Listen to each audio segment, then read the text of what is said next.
Je vous recommande la boutique La Londoloise, c'est Judith Londolé. Si vous voulez être classe, chic, être habillé, être admiré. Parole de Mopao Mokonzi.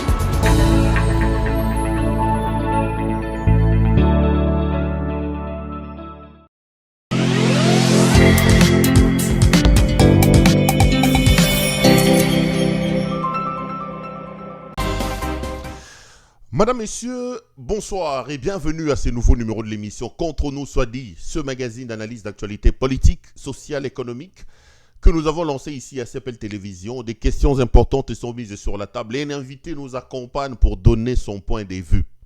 L'actualité dans le pays reste dominée par le nouveau bureau du Sénat. Vous l'avez suivi certainement hier. Sama Lukonde prend donc la tête de la Chambre haute du Parlement. On parle de ça et d'autres questions importantes et d'actualité dans le pays. On reviendra également sur la situation sécuritaire dans l'Est de la République avec la condamnation des Corneille Nangaa et de plusieurs personnes. Entre-temps, le M23 continue à avancer et à prendre de localités. On nous parle du processus de Luanda avec l'arrivée à Kinshasa hier du président angolais Joao Lorenzo. Et que dire également de la situation socio-économique dans le pays qui semble de plus en plus dramatique pour le Congolais. Ces questions seront donc à la une de cette émission. Et pour en parler, un invité qui est avec nous à partir de Kinshasa, c'est Monsieur Alain Bolodjoa. Monsieur Bolodjoa, bonsoir. Bonsoir à vous, bonsoir à tout le monde. En tout cas, merci beaucoup pour l'opportunité. Ça fait plaisir de vous retrouver. Ça fait tellement longtemps que je vous ai retrouvé dans le cadre de ces émissions. Comment vous vous portez? Comment se porte votre mouvement? La dernière fois que j'étais avec vous, vous étiez dans un processus de légalisation, de rassemblement des documents pour que le mouvement commence finalement à fonctionner. Où vous en êtes à l'heure où on parle? Oui, nous continuons avec la démarche. On avait connu beaucoup de difficultés avec tout ce qu'il y a eu comme élection et puis il y a eu beaucoup de départs. Et donc, nous étions astreints à recommencer pratiquement le tout à zéro, justement parce que il y a ces Congolais qui ne supportent pas la contradiction et naturellement, nous étions astreints à recommencer. Mais ce qui est vrai, depuis un certain temps, nous avons refait notre administration, nous sommes toujours en voie de légalisation. Voilà, nous sommes là. Quand vous dites qu'il y a beaucoup qui sont partis, ça veut dire quoi? Les gens sont partis dans vos rangs, on a vidé vos rangs. Est-ce que c'est un problème des blocages au niveau du pouvoir qui ne veut pas, par exemple, vous agréer? Le problème se situe à quel niveau?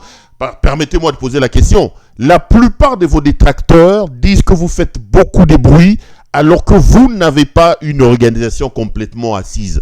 Comment un homme qui fait des reproches aux autres, qui donne des leçons aux autres, mais qui est incapable de se structurer lui-même, peut-il solliciter dans l'avenir la confiance d'un peuple? Bon, je pense qu'Alain Bolodjoa est assez structuré. Contrairement à mes détracteurs, j'ai fait de bonnes études, sauf peut-être si vous allez me prouver le contraire. J'ai une famille assez stable, mais ici, il s'agit de l'organisation. Les partis politiques ne sont pas à confondre avec les familles. Aujourd'hui, nous avons des gens qui adhèrent à la vision avec l'intention, n'est-ce pas, de tirer la couverture de leur côté. Lorsque nous nous engageons dans le parti politique ou lorsque nous nous engageons dans la démarche de créer le parti politique, il y a de ceux qui nous rejoignent, mais avec l'intention d'être candidats. Et si vous refusez de postuler ou d'aligner des candidats, naturellement, ils ne vont pas vous accompagner. Parce que apparemment, les gens venaient chez nous justement pour nous pousser à aller candidater aux élections de 2023. Et nous avons compris que ce n'était pas de bonnes élections et donc naturellement, on ne pouvait pas aligner nos candidats. Ils sont partis. D'autres aussi voulaient assez que nous rejoignions M. Félix Tshisekedi. Ça, c'est ce que je ne pourrais jamais faire parce que je ne peux pas me redire sur ce que tout le monde connaît de moi. Je ne peux pas, moi, m'aligner derrière Félix Tshisekedi qui me convainc nullement juste pour assouvir les appétits gloutons de certains membres. Mais pourtant, à un moment donné, vous êtes quand même ready par rapport à Kabila que vous présentez comme le meilleur président. Hein. Donc, sur ce point-là, un peu de modestie. Quand vous dites que vous ne pouvez pas vous redire, alors que l'opinion sait que dans l'histoire de ce pays, à un moment donné, Bolodjoa s'est rédit par rapport à Kabila qui nous a présenté comme les champions de tout. Bon, je ne sais pas si j'ai changé de point de vue. Je considère que Kabila est mieux que Félix Tshisekedi. Je continue à considérer que Kabila est mieux que Félix Tshisekedi. Je continue à considérer que Kabila a eu à réformer l'État à sa manière. Mais je n'ai jamais dit que Kabila a été parfait. Et donc, ceux qui ne savent pas analyser certains faits doivent comprendre que, oui, Kabila a donné à la République une constitution. Oui, Kabila a ramené le pays sur les rails par rapport aux réformes essentielles menées à cette époque, parce qu'aujourd'hui, nous parlons d'une constitution qui porte le seul nom de Kabila. Et donc, il a deux côtés positifs par rapport à ce qu'il a fait, mais ce que je ne peux pas pardonner à Kabila, c'est le fait d'avoir fait de Félix Tshisekedi président. Je pense avoir été suffisamment clair. Parce que si vous prenez aujourd'hui le système électoral, c'est une invention de Kabila. Si vous prenez la configuration institutionnelle, c'est Kabila. Mais cela ne fait pas de lui un bon président pour autant. Il a eu à poser des actes que nous avons appréciés. Mais aujourd'hui, je considère que Kabila n'a pas bien vendu son image. Il n'a pas su configurer la fonctionnalité de l'État tel que je le souhaitais. Il n'a pas su appliquer comme je le souhaitais son programme de 5 chantiers et la révolution de la modernité. Et donc, je ne pouvais pas rester figé dès lors que la personne de Kabila avait changé. Lorsque moi, je soutenais Kabila, il n'avait pas fait de Félix Tshisekedi président. Et donc, vous comprenez que c'est la personne de Kabila qui a changé, ou sinon le programme de Kabila qui n'a pas été fidèlement appliqué. Et naturellement, en tant que politicien rationnel, je ne pouvais pas ne pas quitter cette manière de voir parce que lui-même a eu à changer contre ses propres intérêts. Alain Bolodjoa, bien avant d'entrer en profondeur par rapport à cette émission, l'actualité vous concernant, c'est quand même cette histoire de votre passeport qui a été retiré. On commence à aller déjà pratiquement une année à l'aéroport d'Ndjili. Où vous en êtes exactement? Est-ce que la Direction générale d'immigration vous a rendu votre passeport? Non, fort malheureusement. Oui, c'était depuis le 31 octobre de l'année passée qu'ils se sont donné le luxe de saisir mon passeport. Et dans le document me livré, il n'y a aucune motivation en fait. Ils ont dit que c'était pour des raisons de vérification. Mais après pratiquement 9 mois, j'ai tenté d'entrer en contact avec la direction générale qui ne sait même pas lire mes correspondances. J'ai écrit la première correspondance le 5 novembre. Il n'y a pas eu d'accusé de réception. J'ai fait un rappel le 4 décembre. Il n'y a pas eu de réaction. J'ai écrit au Conseil national des droits de l'homme. Fort malheureusement, on m'a appelé sans pour autant donner une suite favorable à ma requête. J'ai réservé copie. Oui, ils m'ont appelé, oui. Ils m'ont appelé pour me dire qu'ils avaient vu ma correspondance et c'est tout. Et donc, vous comprenez que l'État qui devrait en réalité exister grâce à son administration, l'État n'existe presque plus. Et donc, naturellement, je continue à manifester. J'ai eu à organiser une activité le 31 du mois passé pour revendiquer mes droits. Apparemment, il n'y a pas eu large écho, quand bien même que il y a certains agents de la DGM qui m'ont contacté, qui m'ont fourni beaucoup d'éléments d'information. Je comprends maintenant qui avait enclenché le processus pour qu'on saisisse mon passeport. Mais les éléments d'information que vous ne pouvez pas mettre à notre disposition, on dit quoi dans ces éléments? Qu'est-ce que Bolodjoa fait pour qu'on lui retire le passeport exactement? Bon, je pense que pour des raisons stratégiques ou méthodiques, je préfère ne pas divulguer toutes ces informations parce que j'aurai à les utiliser très bientôt et je crois que vous serez parmi les premiers à en avoir. Mais ce qui est vrai, c'est qu'on a saisi mon passeport pour des raisons politiques. Il y a une femme qui est citée il y a un ancien ministre qui est cité, il y a un ministre actuel qui est cité, il y a un DG quelque part qui est cité. Bref, toutes ces personnes-là ont été citées justement parce qu'ils voulaient se venger contre moi par rapport à une action menée. Mais je pense qu'ils n'ont pas pris le soin de bien réfléchir parce qu'on ne peut pas m'intimider. Voilà. J'ai lu sur les réseaux sociaux, heureusement que vous l'évoquez vous-même, là vous venez de l'évoquer, lorsque vous parlez de la manifestation que vous avez organisée le 31, j'ai lu sur un ton très très moqueur le pouvoir ou certains de ses affidés ou de ses communicateurs en train de se moquer de la faible mobilisation que vous avez eue par rapport à cette manifestation, expliquant que tout ce que vous avez, vous Alain Bolodjoa, c'est les bruits que vous faites à la télévision. Rater une manifestation comme ça pour une première est une preuve que vous n'avez pas d'assises dans l'opinion publique à Kinshasa. C'est une preuve que vous n'êtes pas structuré, que vous n'êtes pas organisé. Vous répondez comment à vos détracteurs qui utilisent aujourd'hui, on parle d'une manifestation, moi j'ai lu, je ne suis pas à Kinshasa, qui avec une dizaine de personnes, moins de 20 personnes exactement, on dit que c'est Bouchard qui fait autant de bruit, a été incapable de mobiliser 20 personnes pour aller réclamer son passeport. C'est devenu un sujet de moquerie. Vous leur répondez comment, M. Alain Bolodjoa? Bon, je ne sais pas si ce sont des détracteurs ou ce sont de faibles d'esprit. Bon, je ne vois même pas la différence qu'il y a entre les deux. Mais ce qui est vrai, ils ne sont pas habitués à voir des gens manifester seuls. On n'était pas au nombre de 10. J'étais seul. Voyez-vous? J'étais seul justement parce que je considère que c'est un droit acquis. Cher ami, pour manifester un droit acquis, on doit mobiliser combien de personnes? Parce non, mais justement, seul, parce que la mobilisation n'a pas marché. C'est là le problème. Vous avez appelé les gens à vous accompagner et aucun Quinois, aucun Congolais n'a suivi l'appel. Non, mais qui a lancé l'appel invitant le Congolais à me soutenir?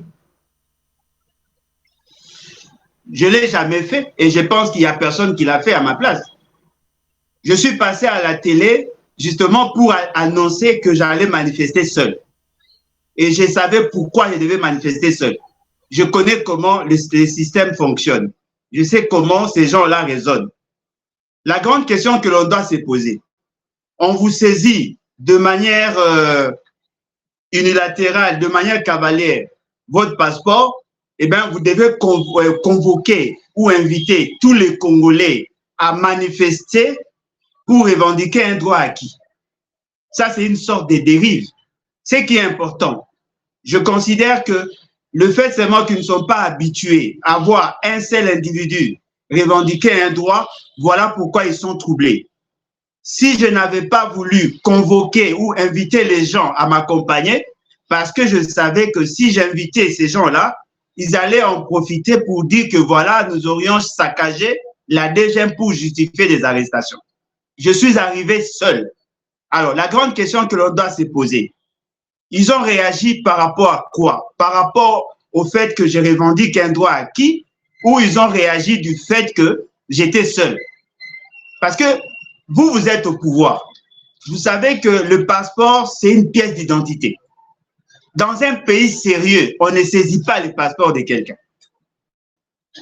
Vous avez saisi mon passeport, je viens revendiquer, vous dites non, voilà, il n'y a pas une forte mobilisation.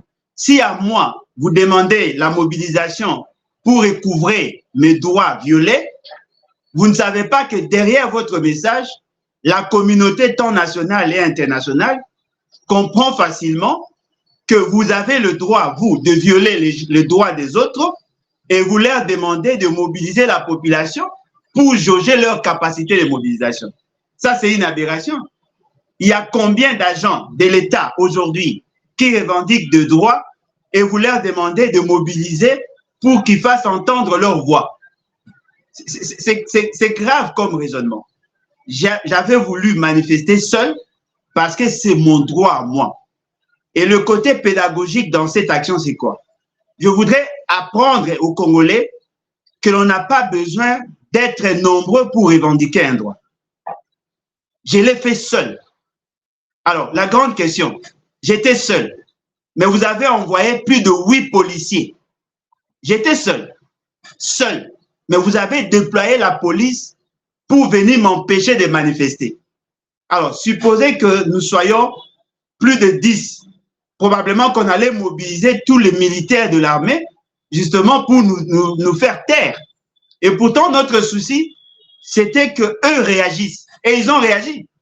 Ils ont réagi. Je n'ai pas besoin d'avoir tout le monde derrière moi pour revendiquer un droit. C'est pas normal. Voilà pourquoi vous trouvez un travailleur qui revendique son salaire, on appelle la garde républicaine, on appelle la police pour le faire taire parce qu'il est seul. C'est-à-dire que dans ces pays, pour avoir un droit, il faudrait être nombreux. C'est pas normal. Donc, ils doivent apprendre à bien raisonner avant de réagir. J'étais seul et d'ailleurs, le 20 de ce mois, je serai aussi seul pour revendiquer mon droit parce que c'est mon droit. C'est à eux de voir s'ils ont le droit de saisir mon passeport ou pas. Parce qu'on ne doit pas chercher à occulter la vraie raison et aller à côté. Mais pourquoi vous n'amenez pas carrément l'affaire devant la justice? Vous n'avez pas confiance en la justice du pays? Non, mais je ne peux pas avoir confiance en la justice. Cher ami, quelqu'un vient devant une administration publique. Au lieu que l'administration réagisse, ce sont les politiciens. Vous ne comprenez pas que c'est une affaire politique. Parce que quand je viens devant la régie des eaux pour revendiquer la coupure d'eau, on ne m'exige pas à mobiliser. Quand je viens devant la SNEL pour revendiquer la coupure d'électricité, on ne me demande pas de mobiliser. Alors pourquoi, lorsque je demande un document administratif, on m'exige de mobiliser? Parce qu'ils veulent en faire une question politique. Alors, si c'est une question politique, je ne vois pas comment la justice arrivera-t-elle à résoudre ces problèmes. Parce qu'il suffit seulement de suivre la réaction de ce que vous appelez mes détracteurs pour vous rendre compte qu'ils veulent en faire une question politique. Pourquoi mobiliser lorsqu'il s'agit de revendiquer auprès de l'administration publique? Personnellement, moi, je ne comprends pas. Alors, si je vais au niveau de la justice, on aura le même résultat parce que quand je vais me présenter devant le juge, on va me dire, voilà, pourquoi vous venez seul? Il fallait mobiliser tous ceux qui vous soutiennent pour justement justifier que vous avez une capacité mobilisatrice. Que ce soit la justice, que ce soit la DGM, ce sont des administrations, ce ne sont pas des organes politiques. Le jour où je ferai une revendication politique, c'est en ces moments-là que j'aurai à mobiliser. Et d'ailleurs, j'ai la capacité de mobiliser plus que Félix Tshisekedi aujourd'hui. Et tout le monde le sait. Allez, madame, messieurs, Alain Bolodjoa est donc notre invité de ce soir. Alain Bolodjoa, on va parler actualité politique à présent. Vous l'avez certainement suivi avec moi. Il y a eu hier élection du bureau définitif du Sénat. On retient donc que Sama Lukonde a été élu président de ce bureau et que l'Union sacrée contrôle la quasi-totalité des postes. Quelle première analyse vous faites par rapport à l'élection qui s'est déroulée hier à la Chambre haute du Parlement? Bon, vous appelez ça élection peut-être par accoutumance. Il y a eu vote, non? Ah, vous appelez ça vote? Sauf si vous avez une autre définition de ce qu'on entend par vote, M. Bolodjoa. Non, je constate qu'ils ont fait semblant d'organiser les élections, alors qu'en réalité, il y a une sorte de plébiscite. On a fait de lui président par des arrangements politiques et par la corruption. Déjà, avant que nous arrivions à cette aventure que vous appelez élection, on a eu des informations dans le sens de la corruption. Il y a de l'argent qui a circulé, le mot d'ordre a été donné, et donc, naturellement, les objectifs constitutionnels n'ont pas été atteints. Parce que nous devons tous savoir que lorsqu'on parle de vote, c'est-à-dire que les sénateurs doivent voter en âme et conscience. Fort malheureusement, ce n'est pas le cas. Alors, la grande question que l'on doit... Vous ne pouvez pas dire ça pour un vote qui est d'ailleurs secret. Ce n'est pas un vote à main levée. Hein. Pour une fois, accepter quand même quand quelque chose est fait, Alain Bolodjoa. Personne n'était avec les sénateurs dans l'isoloir. Hein. Non, mais on sait comment les choses ont été organisées. D'ailleurs, Zachary Bababaswe, qui est membre de l'Union sacrée, encore vivant. Voyez-vous, il y a même certaines personnes qui ont eu à mettre en exergue, à mettre en évidence cette réalité. Parce que la grande question que l'on doit tous se poser, comment sont-ils arrivés là? Les sénateurs ont corrompu moyennant quelque chose pour être là. Les candidats, donc, ils ont eu à corrompre les députés provinciaux pour être là où ils sont. Et ils sont dans une posture de la corruption permanente. Il y a eu corruption, il y a eu des arrangements, et les personnes qui ont été élues, entre guillemets, ne sont pas de personnes de qualité. Et donc, nous sommes là en train de relancer les débats sur le bien fondé de la procédure, de la désignation des acteurs ou des animateurs des institutions. C'est que je constate que l'Union sacrée est un conglomérat d'aventuriers opportunistes. L'essentiel de ceux qui la composent sont peu recommandables. Et ils imposent à notre société une société des anti-valeurs. On ne peut pas aujourd'hui faire confiance à une seule institution. Toutes les institutions sont caractérisées par une moralité aiguë. Et tout le monde le sait. Parce que si vous prenez en termes de la finalité de l'action publique ou de la création des institutions, vous allez vous rendre compte que le Parlement a été créé justement pour constituer une sorte de garde-fou, une sorte de limitation du pouvoir de la personne du président. Et nous nous rendons compte que dans notre pays, c'est le président de la République qui décide sur qui doit être président de l'Assemblée, qui doit être le premier, le deuxième vice-président, qui doit être le rapporteur adjoint, qui doit être le questeur adjoint. Et pourtant, dans l'esprit de la Constitution, on voulait assez que le sénateur puisse voter en âme et conscience, parce que les personnes qui ont été désignées ont une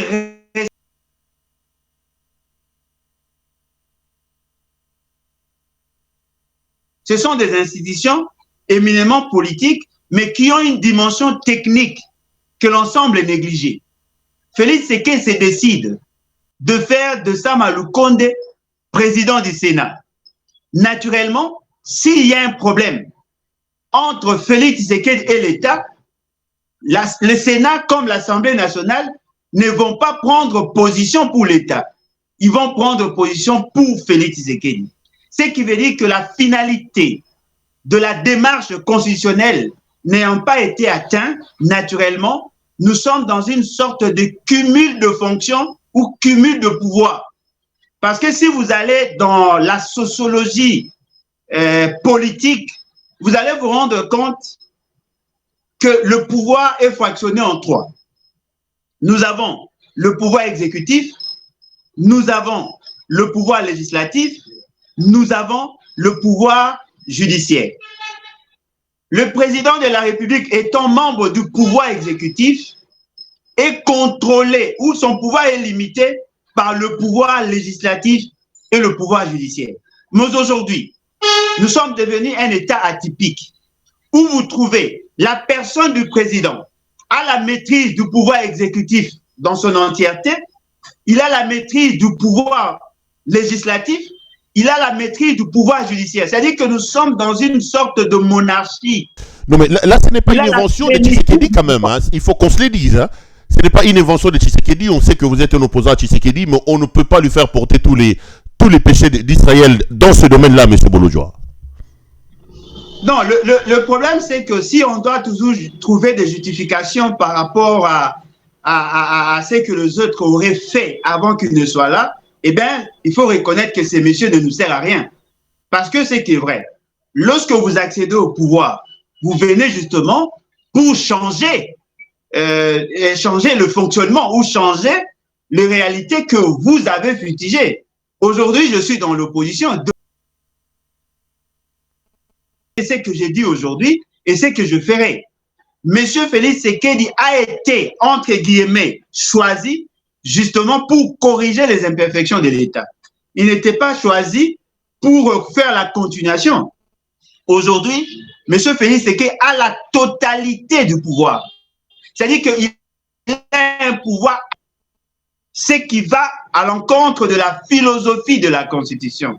Parce que la Constitution voulait assez que le pouvoir arrête le pouvoir. Or, aujourd'hui, c'est lui qui décide sur le juge de la Cour constitutionnelle, c'est lui qui décide sur le juge et sur tous les magistrats, c'est lui qui décide sur l'Assemblée nationale ainsi que le Sénat, c'est lui qui décide sur le gouvernement, c'est lui qui décide sur le chef coutumier, c'est lui qui décide sur le gouverneur, et naturellement, nous sommes en face d'un pouvoir despotique.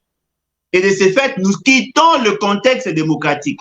Parce que la démocratie n'aura de sens que lorsque le pouvoir limite le pouvoir.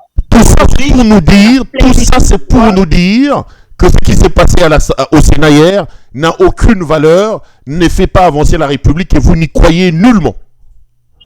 Nullement. Mais attendez, nous avons dans notre Constitution deux dimensions. Nous avons les éléments structurels et les éléments culturels. Sur le plan structurel, les élections, en fait, ne sont qu'une formalité. Voyez-vous? Ce qui donne de la valeur démocratique aux élections, c'est le comment cela s'est fait. Parce que dès lors que les sénateurs n'ont pas la latitude ou sinon le pouvoir de se choisir le membre du bureau, naturellement, le Sénat n'a plus sa raison d'être. Et donc, nous avons assisté à une sorte de théâtralisation où les metteurs en scène avaient déjà décidé et tout ce qu'il y a eu n'était que formalité. Et cela a une incidence sur la fonctionnalité de l'État, d'autant plus que le Parlement, qui devait constituer le contrepoids du pouvoir, est devenu un bras séculier, pas d'un parti politique, mais de la personne du président. C'est-à-dire que nous sommes dans une sorte de dépravation de mœurs, une sorte d'inversion de valeurs qui aura à coup sûr une incidence sur la fonctionnalité de l'État. On va rester dans le couloir du Sénat. Un des faits majeurs d'hier, c'est quand même la non-élection de M. Salomon Idi Kalonda. Comment vous interprétez ça dès lors que Moïse Katumbi, lui, a exprimé sa volonté de participer aux institutions? Il a même envoyé son bras droit à Kalonda être candidat président de la République et qu'il s'est fait supplanter par Jean-Claude Bayende. Est-ce que ceci est un message politique? Parce que j'ai vu des commentaires aller dans tous les sens. Comment analysez-vous la non-élection de M. Salomon Idi? Bon, je pense que nous devons être sérieux dans ce que nous faisons. Il y a une dichotomie qui se constate dans le comportement de la classe politique, surtout celle qui est identifiée comme de l'opposition. Vous avez contesté les élections. En même temps, vous voulez bénéficier de ces élections. C'est antinomique. J'ai refusé d'aller aux élections et vous le savez. Et donc, tout ce qui en résulte ne m'engage nullement. Je ne peux pas contester les élections qui ont été organisées le même jour, par le même système, ou dont les résultats ont été rendus publics par la même CENI, et en même temps considérer que nous aurions un poids politique au niveau des institutions. Parce que M. Félix Tshisekedi, les députés nationaux, ainsi que les députés provinciaux, ont été élus le même jour, par la même CENI, le même bulletin de vote, le même machine à voter ou à tricher, et vous dites, non, voilà, nous contestons les élections de M. Félix Tshisekedi. Mais nous reconnaissons tout de même avoir un certain poids au niveau du Parlement. C'est antinomique.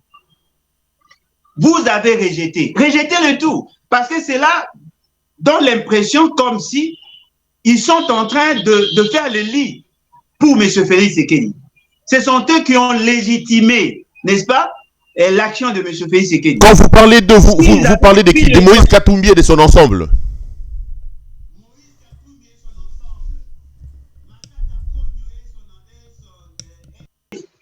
Et tous les autres. Parce que vous prétendez être de l'opposition. Vous avez contesté les élections, les résultats des élections.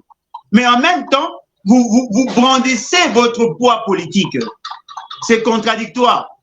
Et je pense que cette manière de faire, ça vous fragilise. Parce que moi qui ne reconnais pas M. Félix Tshisekedi en tant que président, je ne reconnais pas non plus le Parlement. Je ne reconnais pas non plus le Sénat.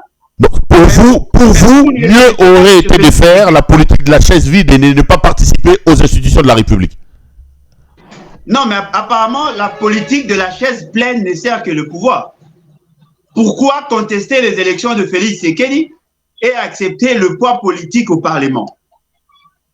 C'est contradictoire. La politique de la chaise vide est bonne pour le peuple. La politique de la chaise pleine est bonne pour ceux qui sont au pouvoir.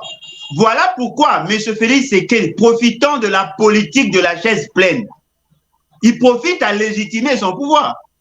Parce que ceux qui sont là aujourd'hui, ceux qui sont aujourd'hui au Parlement, ils sont au service de qui? Parce que Félix Tshisekedi, en tant qu'un animal politique, il a besoin de légitimer son pouvoir, pas au niveau interne, mais au niveau international. Au niveau international, les gens se disent, non, voilà, il y a eu élection, l'opposition a participé, et voilà d'ailleurs, ensemble, à des députés. Et vous prétendez en même moment contester les résultats du président de la République et soutenir les résultats de l'Assemblée nationale et du Sénat. Ce qui veut dire quoi? Vous n'êtes pas sincère. Tous ceux qui sont au niveau des institutions sont au service de M. Félix Tshisekedi. Qu'est-ce que vous voulez dire? Vous donnez donc raison, vous donnez raison à ceux qui estiment que Katumbi a dealé en coulisses avec Félix Tshisekedi et que sa présence au niveau des institutions est une légitimation, une sorte d'accompagnement à ce pouvoir. C'est un faux opposant, vous voulez dire? Non, les autres là me donnent raison parce que quand je disais attention, il y a un deal entre la classe politique contre le peuple, les gens ne me croyaient pas. Il vous souviendra quand vous étiez encore à Kinshasa, dans votre siège de Bandal, je vous avais démontré noir sur blanc que Félix Tshisekedi avait besoin de cette opposition, comment on appelait, du RASOP, Rassemblement de l'opposition, pour légitimer le forçage ou le forcing qu'ils voulaient organiser. Et aujourd'hui, ils veulent dire à l'opinion qu'ils sont victimes alors que ce sont eux qui ont donné l'essence. J'étais contre le membre du bureau de la CENI. J'étais contre le fichier électoral. J'étais contre le calendrier électoral. Et tous ont soutenu. Lorsque je disais que nous n'allons pas participer aux élections, parce que nous savions que c'est ce que Félix Tshisekedi attendait de nous. Il a eu un avantage. L'essentiel de ce que vous appelez de grosses légumes de l'opposition, en tout cas, tous sont du RASOP. Tous sont des Tshisekedistes. Ils profitent de l'occasion justement pour se faire une santé politique.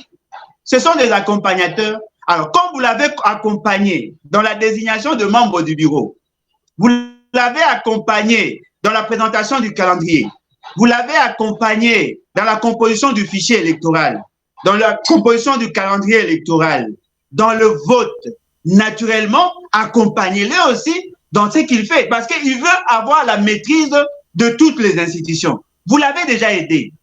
Ne faites pas semblant. Donc les Katumbistes n'ont pas à faire semblant, ils n'ont pas à se faire prévaloir de leur propre turpitude. Heureusement, vous l'avez bien dit, parce que vous avez négocié le poste de rapporteur adjoint. Mais la grande question, à la législature passée, l'opposition avait 2 postes. Qu'est-ce qui a changé aujourd'hui? Pourquoi on donne à cette fameuse opposition le poste de rapporteur adjoint? Pourquoi? Sur base de quoi? Parce qu'au niveau de la CENI, il y avait 15 membres.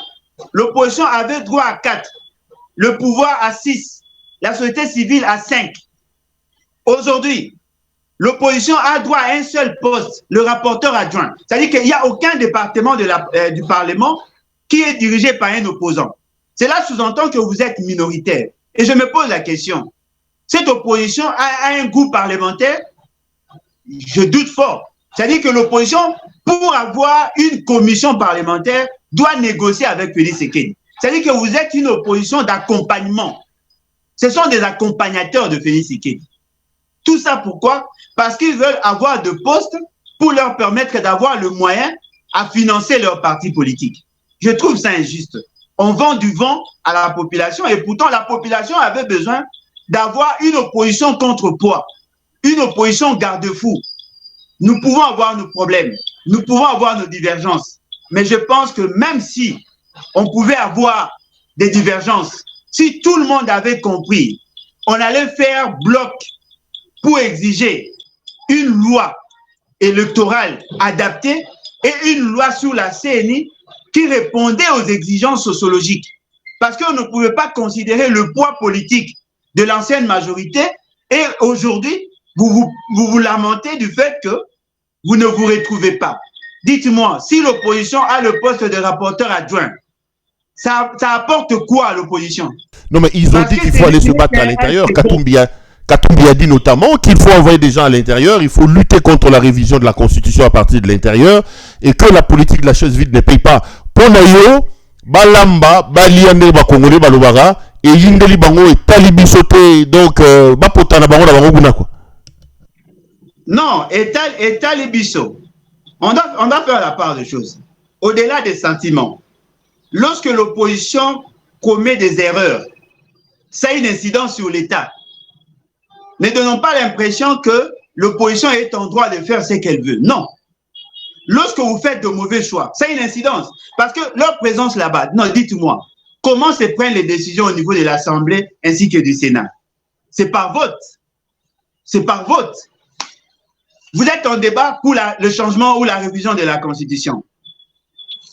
Même si vous donnez des arguments solides, au finish, il va falloir voter. Donc pour vous, Alain Bolodjoa, si je vous comprends bien,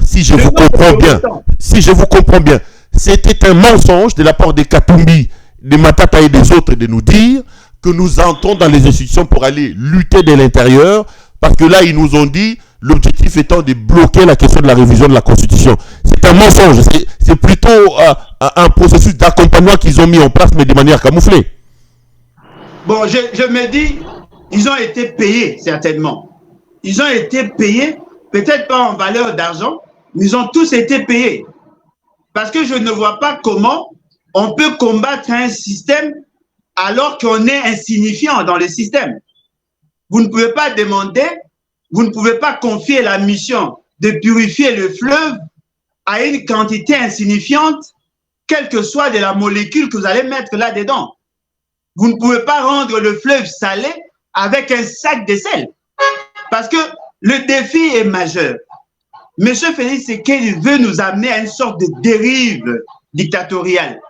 Mais même les dictateurs ont besoin d'un accompagnement. On crée une fausse opposition justement pour justifier la présence. De la même manière... C'est quand même grave ce que vous dites, Alain Bolodjoa. Katumbi, Matata et les autres représentent donc la fausse opposition pour vous. Non, mais dites-moi, même si je ne veux pas citer de nom, j'ai la capacité de le faire, mais je me refuse le droit de citer de nom. Mais laissez-moi le faire pour permettre à nos téléspectateurs de comprendre. Vous parlez de la fausse opposition, on sait... Allez-y. Je peux le faire. Ce qui est vrai, le semblant des élections ont accordé un chèque en blanc à Félix Tshisekedi, n'est-ce pas? Aujourd'hui, Félix Tshisekedi est président, bien que de fait, par la seule volonté de l'opposition. Parce que si nous avons créé un bloc, on allait changer les rapports de force et naturellement, on allait avoir une loi qui tiendrait compte de la dimension sociologique. Vous l'avez accompagné. Alors, aujourd'hui, au lieu de faire semblant, parce que quand ils disent, non, voilà, nous allons changer des choses à partir de l'intérieur, la grande question, lorsqu'on choisissait le membre du bureau de la CENI, vous avez été dribblé. Lorsqu'il s'agissait de changer la loi électorale, vous n'avez pas été capable. Pendant le jour de vote, vous avez été incapable. Après la publication, vous avez été incapable. La mise en place de commissions au niveau du Parlement, vous avez été incapable. La mise en place de membres du bureau, vous avez été incapable. Dites-moi, quelle est cette formule que vous allez trouver aujourd'hui avec moins de 100 députés pour bloquer le processus de la révision ou du changement de la Constitution au niveau institutionnel? Dites-moi. Parce que si aujourd'hui, nous qui sommes en dehors des institutions, si nous voulons mener des actions de grande envergure contre une proposition de loi ou une proposition, la proposition du changement de la Constitution, on va nous dire, non, voilà, allez au niveau des institutions, vous êtes représentés. Et pourtant, ceux qui sont dans les institutions ne nous représentent pas en réalité. Ils représentent par contre l'autre face de M. Félix Tshisekedi. Voyez-vous? C'est-à-dire que l'union sacrée et pile, ce que vous appelez opposition et face, toutes deux constituent la pièce de la monnaie. C'est-à-dire que vous comprenez qu'ils sont dans un complot contre la République, et moi je pense que nous devons nous ressaisir. Comme sur le plan institutionnel, nous ne sommes pas assez présents, il faudrait changer les rapports de force dans la rue. C'est à la population de trancher. Parce que la population ne doit pas aussi donner l'impression d'être naïve et d'accompagner ces forçages que veut nous imposer. Non, mais c'est ça le problème. Hein. C'est ça le problème. Hein. Vous, on dit de vous, opposants de la télévision, alors que la population, on sait que la population parlait quand l'UDPS était dans l'opposition. Justement, c'est là qu'on dit que l'opposition a pété, la télévision, la réseau sociaux, alors que dans le fond, aujourd'hui dans ce pays, même vous, Bolodjoa, vous êtes incapable de demander à la population de descendre dans la rue pour une manifestation et que quelqu'un vous suive. C'est ça le problème, justement. Hein. Et en quoi c'est ma responsabilité? Vous êtes un acteur politique. Votre responsabilité, non, vous êtes un acteur politique. Vous semblez avoir un leadership faible qui n'est pas encore ancré dans la population au point de lancer un mot d'ordre qui sera suivi par cette population. Non, mais on ne libère pas un peuple. On aide un peuple à se libérer. C'est-à-dire que vous pensez que, tel que je suis là, je dois être en mesure de donner le mot d'ordre à la population pour revendiquer un droit acquis. Vous voulez me dire que pour que ce pays se libère, il faudrait que Alain Bolodjoa soit en mesure de mobiliser tout le monde dans la rue afin de manifester pour revendiquer un droit. Non. Le problème, c'est que la responsabilité incombe à la population. Dites-moi un peu, l'UDPS a revendiqué pendant 37 ans. Mais l'UDPS n'a renversé aucun pouvoir. Ils ont eu à manifester ils ont eu à organiser des manifestations. Ils ont eu à brûler les pneus, à brûler les bus de l'État, à tuer des policiers, à insulter des présidents en fonction. Mais cela n'a rien changé en substance. En 1997, Mobutu est parti grâce à une révolution militaire. Voyez-vous? Kabila est parti grâce aux arrangements politiques. Donc, le combat mené par l'opposition, jusque-là, n'a pas abouti, l'opposition non armée. Nous sommes dans une philosophie démocratique. Nous pensons que notre rôle se limite à conscientiser la population. Il revient par ailleurs à cette population de prendre à bras le corps la question et à exiger les changements. Je ne peux pas me dupliquer pour aller dans la rue et pousser ceux qui sont au pouvoir à quitter le pouvoir. Notre rôle, c'est la conscientisation de la population. Voilà pourquoi nous utilisons le canon par excellence, c'est-à-dire nous utilisons les réseaux sociaux, nous utilisons le média pour conscientiser la population afin que celle-ci se prenne en charge et revendiquer de droits acquis. Parce que la différence qu'il y a entre nous et ceux qui étaient hier dans l'opposition, eux combattaient la personne du président ou le chef des institutions. Alors que nous combattons le système. On ne peut pas combattre les dictateurs et la dictature par devoir non démocratique. Parce que ceux qui ont combattu les dictateurs, ils sont aujourd'hui au pouvoir, mais ils continuent avec la dictature. Et donc, nous pensons que la clé de voûte, c'est la population. Il n'y a que la population qui est en droit de faire partie de tous ces systèmes-là. Voilà pourquoi nous mettons l'accent sur la conscientisation. Si vous voulez que nous puissions aller dans la démarche de l'UDPS, on risque d'avoir le même résultat parce que l'UDPS n'a jamais combattu la dictature. L'UDPS a toujours combattu les dictateurs. Voilà pourquoi ils sont en remplacement de dictateurs et ils gardent la dictature.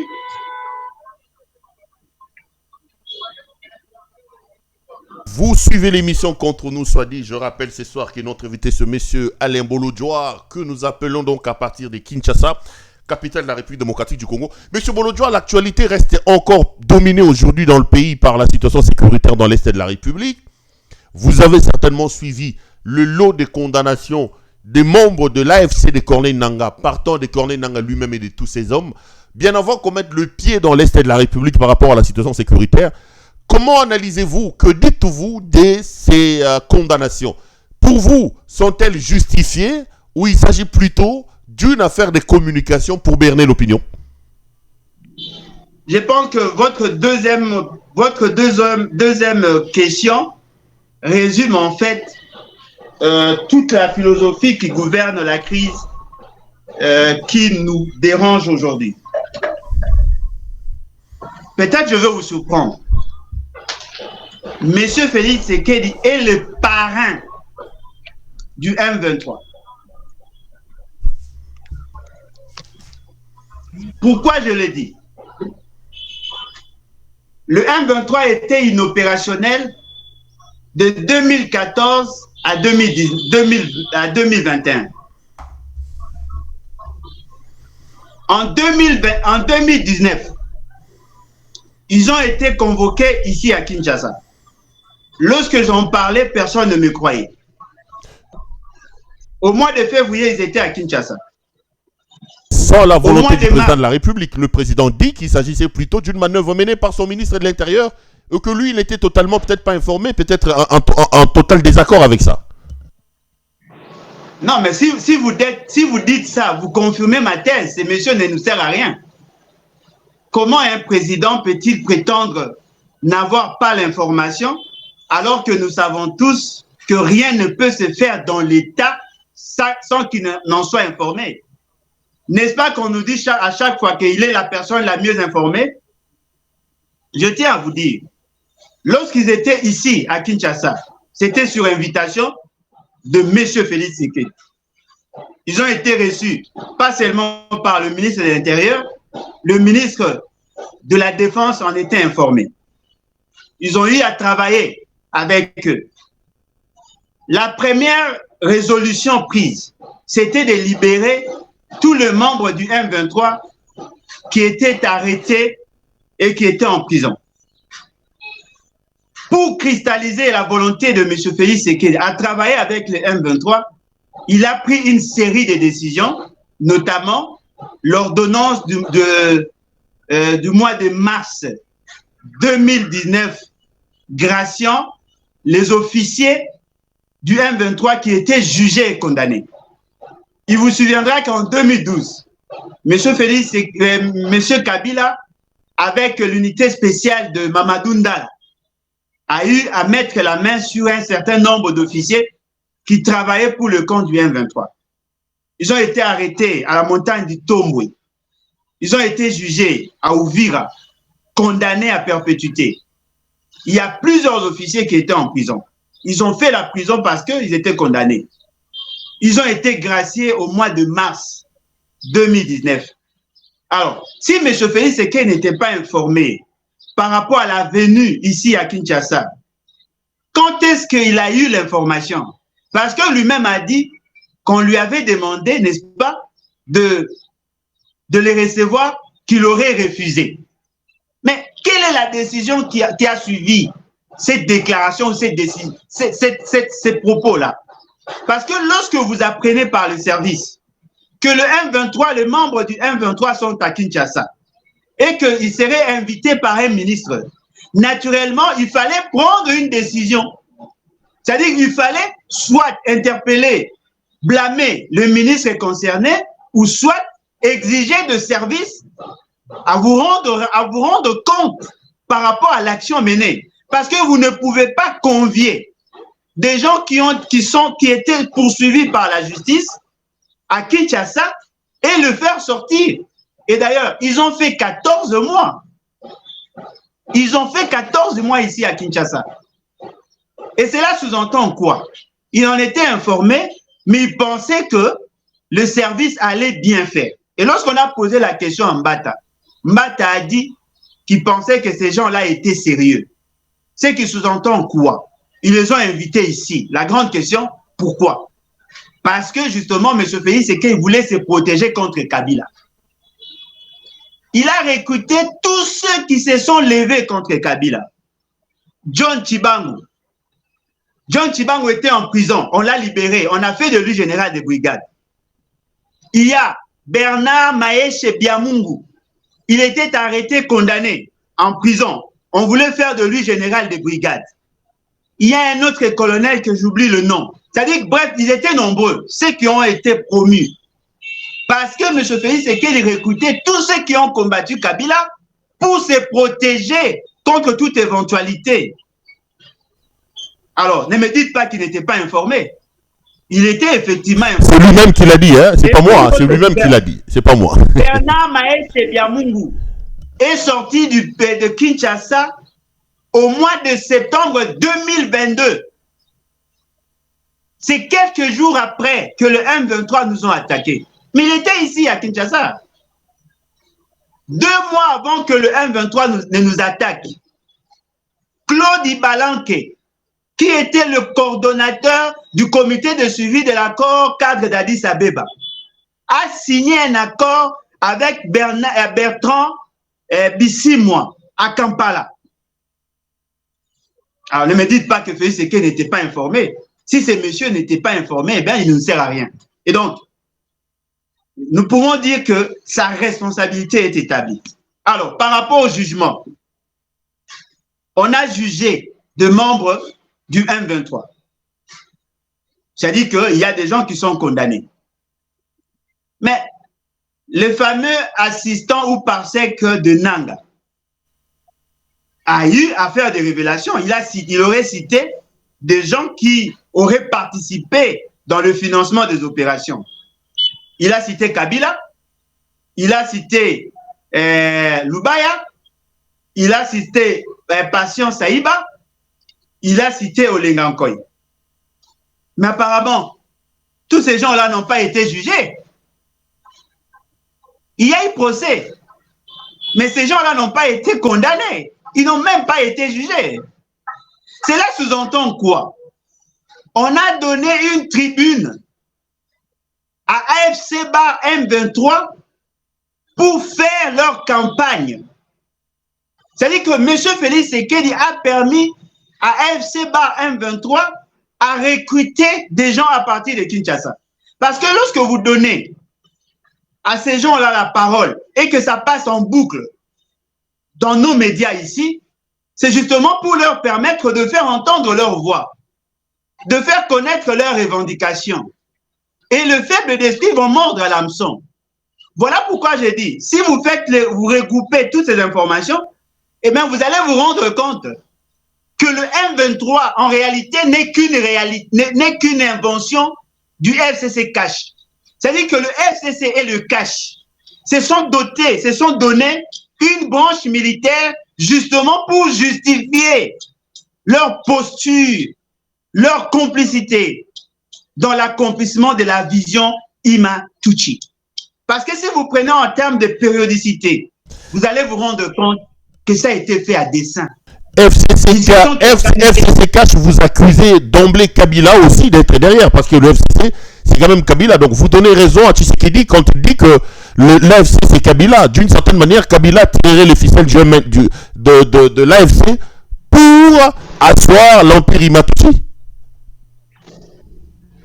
Bon, je ne sais pas comment vous dissociez les FCC Cash, mais moi je pense que le 1-23 ont été invités ici en 2019. Il y avait FCC Cash. Pour qu'il y ait grâce présidentielle. Ici, je pose des questions sur la personne de Kabila parce que le FCC était quand même représenté par Kabila. À vous entendre parler, vous corroborez justement les propos du président Tshisekedi qui accuse Kabila. Bolodjo, est-ce que vous pensez que Kabila a à voir avec l'AFC et le M23? Non, attendez. J'ai dit ceci. Au regard de contexte, de force en présence des intervenants, nous pouvons déduire que le M23 a été créé dans le cadre du FCC Cash. Si vous dites que le FCC c'est Kabila, comprenez que le M23 résulte de la volonté de FCC Cash. Donc, Kabila plus Félix Tshisekedi, ce sont eux qui ont créé le contexte du M23. C'est à vous maintenant de voir la responsabilité des uns et des autres. Mais moi, je vous dis, le AFC M23 ont été alimentés à partir de Kinshasa. Ils ont reçu le moyen pour nous attaquer à partir de Kinshasa. Ils ont recruté à partir de Kinshasa. Naturellement, ça fait partie du bilan FCC Cash. Si ce n'est pas la personne de Kabila, mais du moins le FCC est impliqué dans ce qui s'est fait. Et donc, naturellement, vous comprenez que ça fait partie de leur complot. Alors, la grande question maintenant, pourquoi ont-ils trahi la nation? C'est justement parce qu'ils ont eu à organiser de mauvaises élections, ils ont fait dérailler l'État, et c'est là, pour qu'ils arrivent à asseoir leur pouvoir, ils étaient astreints à signer certains accords contre nature pour se maintenir au pouvoir. C'est-à-dire que le M23 n'est que la conséquence logique de la forfaiture électorale de 2018. Le fait qu'ils ont triché, ils ont volé la victoire de la population. Ils étaient astreints à aller faire des alliances contre nature avec les ennemis de la République. Il vous souviendra que lorsqu'on avait publié provisoirement les résultats des élections de 2018, l'organisation de l'Union africaine avait manifesté, avait réagi. C'est ce qui a fait que Kabila avait pris certaines résolutions, notamment son fameux communiqué mettant en garde la communauté dite internationale ou la communauté africaine par rapport à leur ingérence sur des questions de souveraineté. C'est-à-dire qu'il considérait qu'on ne pouvait pas permettre à la communauté internationale de décider sur qui était réellement élu. Deuxième élément, Félix Tshisekedi s'est déplacé. Il est allé au Rwanda. C'est en ces moments-là qu'il est entré en contact avec le M23. Tout résulte des élections chaotiques de 2018. C'est-à-dire qu'à cause de la forfaiture électorale de 2018, ils ont créé le M23. Non seulement le M23, ils veulent déverser chez nous plus de 300 000 personnes présentées comme des réfugiés. Alors que nous savons qu'en réalité, l'essentiel d'entre ces personnes sont de Rwandais. Ce sont là les arrangements. Ils ont signé des accords avec le Rwanda pour céder l'aéroport de Goma. Ils ont signé des accords avec le Rwanda pour exploiter conjointement les ressources. Ils ont signé des accords avec le Rwanda pour sécuriser mutuellement nos frontières. Ils ont signé des accords avec l'Ouganda pour exploiter nos ressources et créer le système de transport pour l'évacuation de nos ressources. Ils ont signé des accords avec l'Ouganda dans le même contexte. Et donc, tout ce que vous voyez là, ce ne sont que de conséquences de la forfaiture électorale de 2018. Alors, la grande question que l'on doit se poser, Kabila ne voulait pas voir Fayulu parce qu'il pensait que si Fayulu passait, il allait les mettre en prison. Pour échapper à son arrestation, il a préféré faire de Félix Tshisekedi ce qu'il est. Il s'est créé un monstre. Alors, la grande question que l'on doit se poser, Kabila, effectivement, n'est pas en prison. Mais aujourd'hui, le pays est en prison. Aujourd'hui, le pays est en prison. Le fait qu'il ait refusé d'être en prison, il a placé le pays en prison. Parce qu'il avait peur de Fayulu. C'est Fayulu qui était l'élu. C'est Fayulu qui était élu. Et à cause de la cupidité des gens, à cause de politiques kabylocentrées, aujourd'hui, nous sommes en train de payer les prix. Donc, vous comprenez que Kabila considère que la situation de la partie Est aujourd'hui résulte de l'incompétence de Félix Tshisekedi. Félix Tshisekedi considère que le AFC est une invention de Kabila. Moi, je considère le AFC par M23 est une invention du FCC Cash. Donc, comprenez qu'il y a trois postulats de Kabila, de Félix Tshisekedi et de Lebat. Nous considérons qu'ils étaient tous ensemble et ils ont donné de la matière au M23. Aujourd'hui, le M23 constitue un obstacle pour nous, mais constitue une source de bénédiction pour le FCC Cash. Alors, si on doit avoir un bon procès, cela doit se faire au niveau de la Cour constitutionnelle. Voilà pourquoi j'ai dit, les semblants de procès qu'il y a eu là, ça c'est une aventure de mauvais goût. On doit juger Félix Tshisekedi, on doit juger Kabila, on doit juger tous leurs complices et co-auteurs au niveau de la Cour constitutionnelle. Alors si on le fait en dehors de la Cour constitutionnelle, je considère que c'est du blabla et ça ne va rien apporter à la République. Voilà.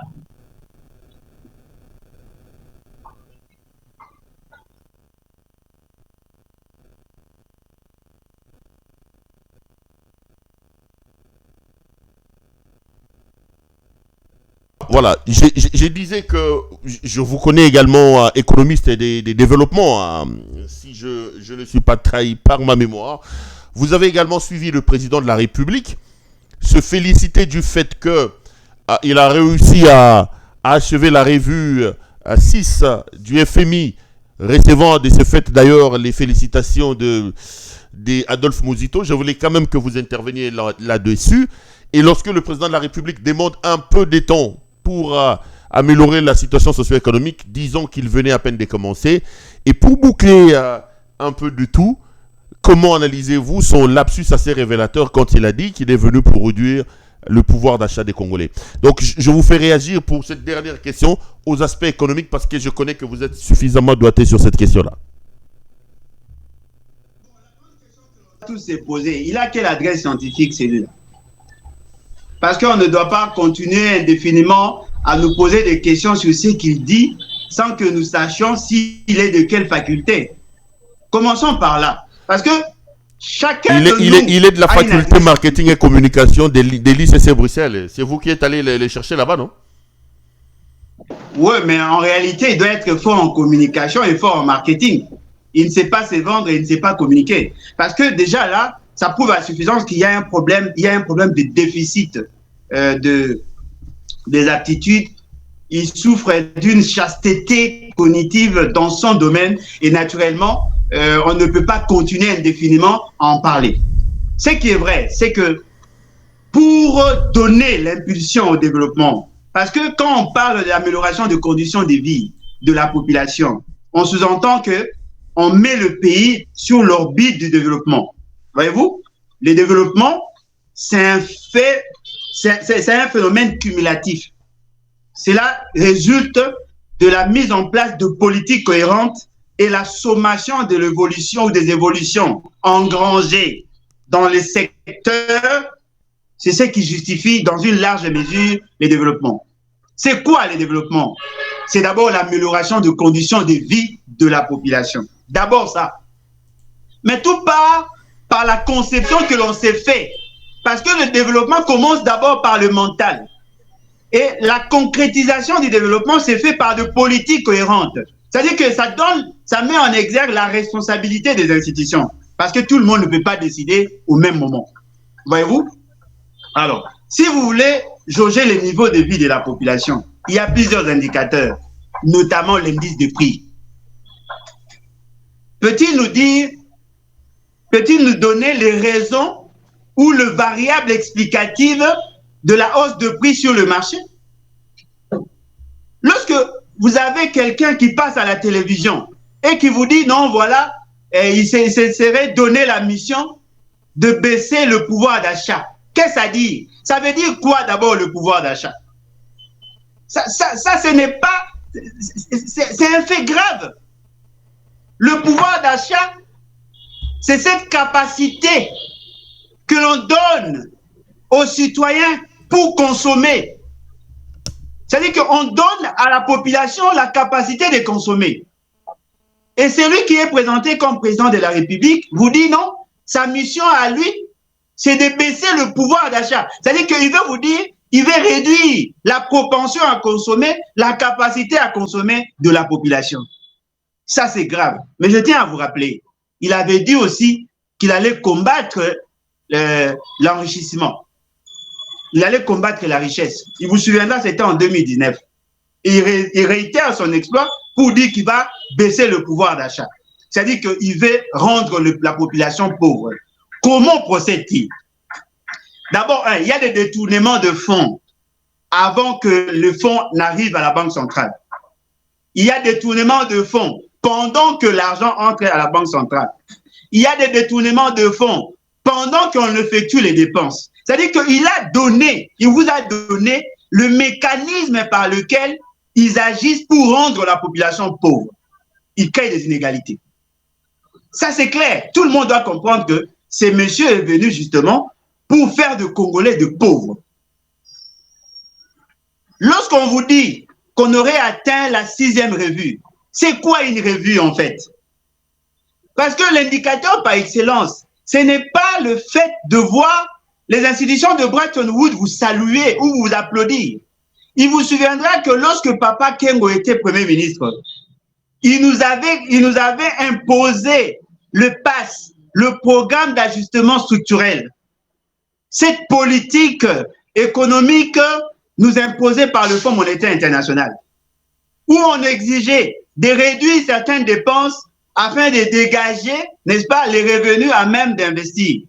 Mais on s'est rendu compte que la population n'a pas su supporter parce que justement, il y a plusieurs approches que l'on peut appliquer. Lorsque vous êtes dans une économie telle que la nôtre, la meilleure de politique, ce sont les politiques stop and go. C'est-à-dire qu'à un certain moment, vous réduisez les dépenses pour juguler la situation inflationniste. À un autre moment, vous relancez l'économie pour justement élargir l'assiette. C'est-à-dire que vous avez des instruments de politique conjoncturelle et les instruments de politique structurelle. On doit les utiliser concomitamment. On ne doit pas avoir de politique figée. Vous réduisez les dépenses. Pourquoi? Parce qu'en réduisant les dépenses, vous épongez les effets inflationnistes. Plus on augmente, n'est-ce pas? On augmente les revenus sur le marché, ça accroît la demande, ça a une conséquence sur le prix. Lorsque vous touchez le fonds, eh bien, vous relancez l'économie en incitant les gens à consommer et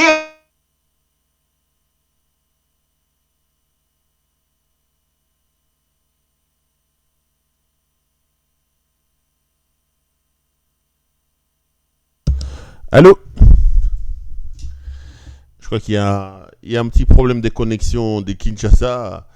Comprenez que le pays a quelques petits soucis. La connexion n'est pas facile. On va peut-être tenter de retrouver Alain Bolodja. Il est parti. Je vais demander à mes équipes. Peut-être que sa connexion a coupé. Mais bon, après, nous avons eu l'essentiel. C'est une émission qu'on tourne depuis 1h10. On va donc dire grand merci à notre ami Alain Bolodja qui a accepté de nous donner cette interview à partir de Kinshasa. Prenez donc rendez-vous. On va essayer de le retrouver. On va tenter de le retrouver. Alain Bolodja. La connexion pose exactement problème. Allô? Allô, Alain? Allez, je pense que l'essentiel a été dit. Merci à vous de nous avoir suivis. Restez branchés sur nos programmes. Je vous retrouve demain pour un autre numéro de l'émission Contre nous soit dit. Bonsoir chez vous et à la prochaine.